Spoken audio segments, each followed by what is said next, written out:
தேவனுடைய நியாயம். நீ என் நியாயத்தை அவமாக்குவாயோ? நீ உன்னை நீதிமானாக்கிக் கொள்ளும்படிக்கு என் மேல் குற்றம் சுமத்துவாயோ? நாம் தேவனோடு நம்முடைய நீதிக்காக வழக்காட முடியாது. தேவனிடத்தில் நாம் வழக்காட வேண்டிய அவசியமும் இல்லை. தேவனுடைய கிரியைகள் எல்லாமே நீதியானவை. அவர் நமக்கு நடப்பிக்கிற எல்லா கிரியைகளும் பரிசுத்தமுள்ளதாகவும் நீதி உள்ளதாகவும் இருக்கிறது. மனுஷரிடத்தில் நீதியும் இல்லை, பரிசுத்தமும் இல்லை.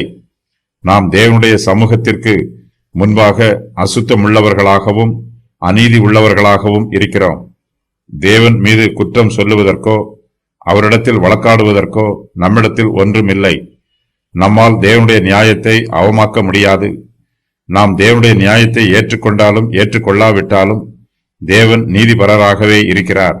தேவனிடத்தில் எந்த விதமான அசுத்தமோ எந்த விதமான அநீதியோ இல்லை. ஒரு சிலர் தங்களை நீதிமான்களாக காண்பித்துக் கொள்ள விரும்புகிறார்கள். தங்களுடைய நீதி மற்றவர்களுடைய நீதியை விட அதிகமாய் இருக்க வேண்டும் என்று நினைக்கிறார்கள். இதற்காக அவர்கள் மற்றவர்கள் மேல் குற்றம் சுமத்துகிறார்கள்.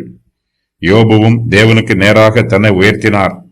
கர்த்தர் யோபுவினிடத்தில், நீ என் நியாயத்தை அவமாக்குவாயோ என்று கேட்கிறார். மேலும், நீ உன்னை நீதிமானாக்கிக் கொள்ளும்படிக்கு என் மேல் குற்றம் சுமத்துவாயோ என்றும் கர்த்தர் யோபுவினிடத்தில் கேட்கிறார். நமக்கு மேன்மை உண்டாக வேண்டும் என்பதற்காக நாம் தேவனுடைய நாமத்தை அவமதிக்க கூடாது. நம்முடைய நீதி பெரிதாக இருக்க வேண்டும் என்பதற்காக நாம் தேவனுடைய நீதியை அற்பமாய் நினைக்கக்கூடாது.